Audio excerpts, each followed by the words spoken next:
حیا ایمان میں سے ہے اور ایمان جنت میں ہے، بے حیائی بدی میں ہے اور بدی جہنم سے ہے۔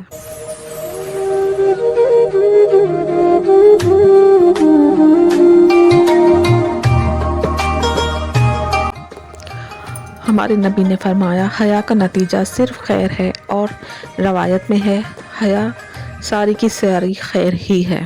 حیا اور شرم میں فرق۔ حیا ایمان کی ایک شاخ ہے۔ حیا خود ایک خوبصورت حسن ہے۔ اپنی نظروں کی حفاظت ایمان کی حفاظت ہے۔ جب انسان کو یہ شعور ہو جائے کہ ان نظروں نے ایک دن اللہ رب العزت کو دیکھنا ہے قیامت کے دن، تو کوئی بندہ یہ پسند نہیں کرے گا۔ جن نظروں نے اتنی پاکیزہ ذات کو دیکھنا ہے، ان نظروں کی حفاظت نہ کی جائے، یہ شعور سب سے زیادہ اہم ہے۔ یہ ہمیشہ اپنے ذہن میں رکھیں۔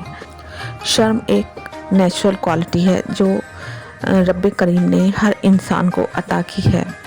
بہت سے انسان جو اسلام قبول نہیں کرا جنہوں نے، ان میں بھی شرم موجود رہتی ہے۔ حیا شرم کے اوپر بلڈ اپ کرتی ہے، جسے ہم شائنس بھی کہہ سکتے ہیں۔ حیا کے لیے انگریزی میں بہت خوبصورت لفظ موجود نہیں ہے، یعنی حیا کو انگریزی میں کوئی ایسا پاورفل ورڈ کو پروڈیوس کرنے میں بھی ناکام ہے۔ یہ ایک اسپرٹ، فطری کوالٹی ہے۔ شرم فطرت ہے، ہر کسی میں ہوتی ہے۔ حیا کوئی ایکٹ نہیں ہے، شرما کے دکھایا جا سکتا ہے، حیا کر کے نہیں دکھایا جا سکتا۔ حیا ہماری بنیادی ضرورت ہے۔